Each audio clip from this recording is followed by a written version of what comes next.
Kojo et son ami Kofi ont pour habitude de jouer ensemble. Subitement, Kofi ressent des malaises. Kojo lui apporte donc une potion traditionnelle censée le guérir. Mais Kofi s'écroule. Pourquoi un tel malaise? Pour comprendre, allons là où Kojo s'est procuré une telle potion. Rendons-nous au marché des fétiches à Akoresiwa. La médecine traditionnelle se rapporte aux pratiques et connaissances en matière de santé, impliquant à des fins médicales l'usage de plantes, de parties d'animaux, de minéraux ou de thérapies spirituelles. Celui qui exerce cette pratique est un tradithérapeute. Sur les stands, vous verrez des restes d'animaux et d'oiseaux. Comme vous le savez, autrefois la médecine moderne n'existait pas. Pour se guérir, on faisait appel à la médecine traditionnelle.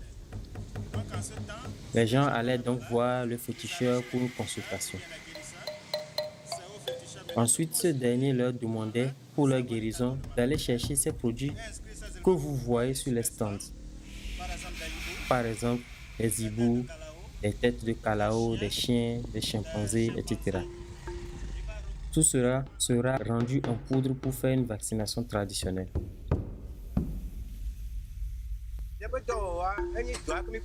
Tout comme le font les Blancs, nous essayons aussi de traiter les maladies à notre manière. Et nous n'avons jamais eu de problème avec qui que ce soit. Ma spécialité, j'enlève les dents un coup KO. Et si vous souffrez de vers intestinaux, je vous donne un remède et en 2 heures, vous serez libéré totalement, quel que soit le nombre de vers. Il y a toutes sortes de types de peaux qui viennent ici. Par exemple, des blancs, des noirs, des rouges, même les asiatiques. Et aussi, n'importe quelle personnalité vient. Ceux qui ont le besoin viennent ici. Il y a certaines maladies naturelles qui se guérissent, par exemple, du palu, maux de tête, maux de ventre. Et, ou bien vous avez de cela, de gonflement des pieds, par exemple l'éléphantiasis, beaucoup de choses, vous avez des boutons sur la peau. Oui, ici on fait de la consultation, comme cela se fait dans les villages. Oui, nous avons nos scanners traditionnels.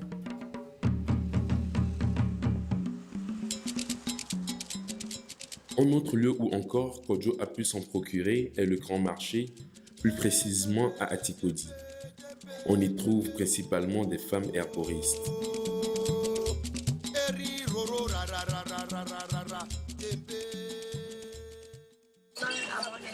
Ceux qui sont malades viennent nous voir et nous les conseillons certaines plantes. Nous leur demandons quel type de plantes ils veulent, pour combien, et nous les servons. Celle-ci c'est Poli, Ahame et Sifafa. Et celle-ci Bekpe. Elle traite l'infertilité masculine.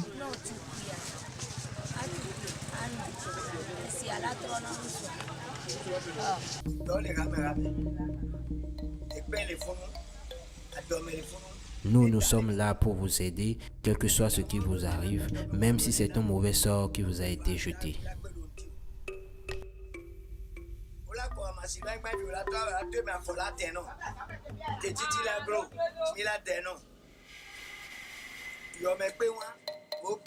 Il y a différentes sortes de maladies, comme par exemple la toux, les maux de ventre, les maux de tête, sans oublier qu'elles peuvent être l'œuvre d'un ennemi.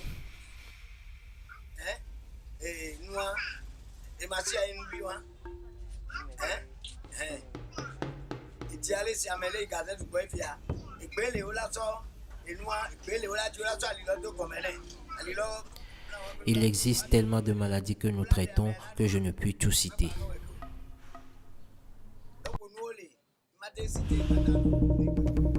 Mais est-ce une réelle science?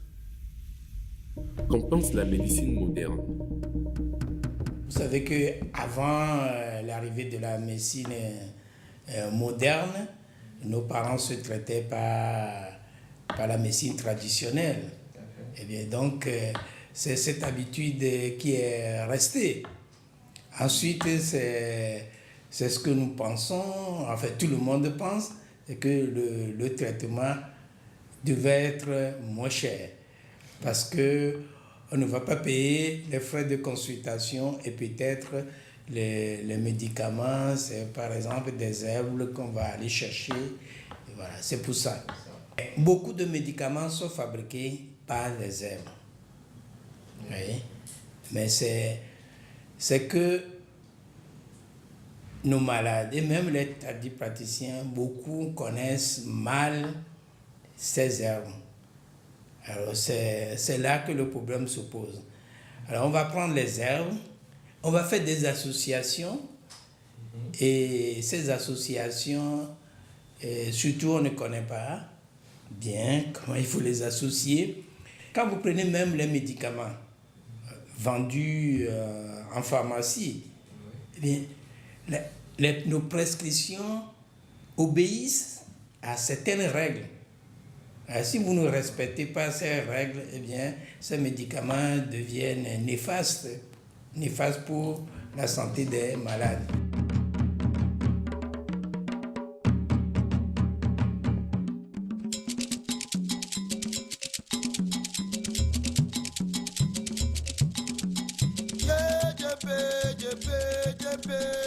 Je ne peux pas l'affirmer totalement.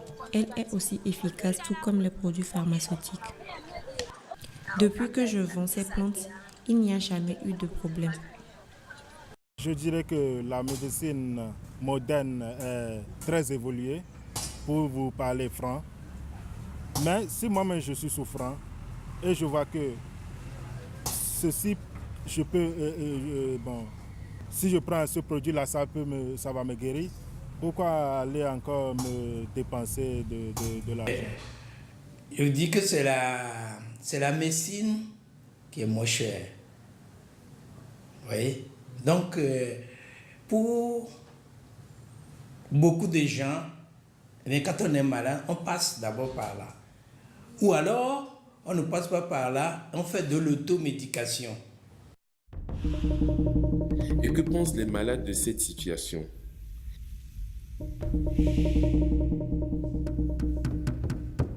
J'ai commencé la dialyse le 17 juin 2010 et je continue jusqu'à ce jour. Est-ce que vous prenez des médicaments sans ordonnance, sans avoir été consulté par un médecin, vous pouvez tomber dans l'insuffisance rénale. Lorsque vous buvez à l'excessive les infusions d'herbes, vous pouvez tomber dans l'insuffisance rénale. L'insuffisance rénale est une altération du fonctionnement des reins qui ne filtrent plus correctement le sang. Dans ce cas, il faut faire appel à la dialyse. La dialyse est un traitement médical employé pour octer les déchets du sang des patients souffrant d'insuffisance rénale. Les racines, disons, les tisanes, on ne savait pas. Moindre chose, on fait que préparer, boire. C'est quand on est rentré dedans là qu'on nous donne les conseils que non, il ne faut plus qu'on prenne ça. Si on veut vivre un peu longtemps, on n'a qu'à suivre à l'hôpital. Face à tous ces points de vue assez divergents, il nous a semblé raisonnable de retourner voir le docteur pour recevoir des conseils. On a mal à la tête, on va prendre telle herbe associée à tel médicament. Et mieux encore, si même le malade ne connaît pas, chez nous, quand vous êtes malade et vous êtes à la maison, même au lit de l'hôpital, eh bien, autant de visiteurs, autant de prescriptions. Vous voyez, j'avais mal au ventre la fois passée, et voilà, j'ai pris tel médicament et j'ai associé à telle décoration de plantes et ça a marché. Et bien, c'est comme ça que ça se passe. Et puisque c'est moins cher, on essaye d'abord. Quand on prend les infusions, eh bien, ces produits passent par le tube digestif dans le sang. Et les reins élimine les déchets. Voilà. Alors, quand ces déchets sont toxiques, voilà, si les reins n'arrivent pas à les éliminer. Donc, c'est peut-être la transformation de ces produits, de ces produits-là qui peuvent donc provoquer des lésions sur les reins. En cas d'intoxication, ce n'est pas seulement d'intoxication médicamenteuse, ce n'est pas seulement les reins qui sont touchés. Ah oui, il y a le tube digestif. D'abord, peut provoquer des lésions au niveau du tube digestif. Et ensuite, au foie. Le foie, qui est la grande usine de fabrication des protéines, etc. Donc, quand le foie est aussi lésé, vous voyez ce que ça fait. Et le plus souvent, c'est catastrophique. Les toxiques peuvent attaquer aussi le cerveau. Ouais. Donc, c'est plusieurs viscères qui peuvent être atteints. Donc, c'est sûr que les plantes ont des vertus, mais il faudrait connaître.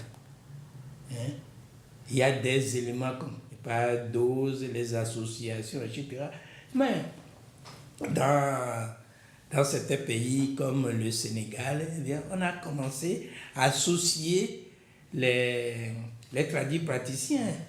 Ils viennent même à l'hôpital à travailler et oui, bien sûr, on demande leur avis. Donc c'est sûr qu'il doit y avoir des points positifs. Voilà. Mais aujourd'hui, ça devient de business, même ceux qui ne connaissent pas, ils disent qu'ils sont, voilà, et puis avec les conséquences que ça amène. Voilà. Donc c'est sûr qu'il y a du bon et puis il y a du mauvais.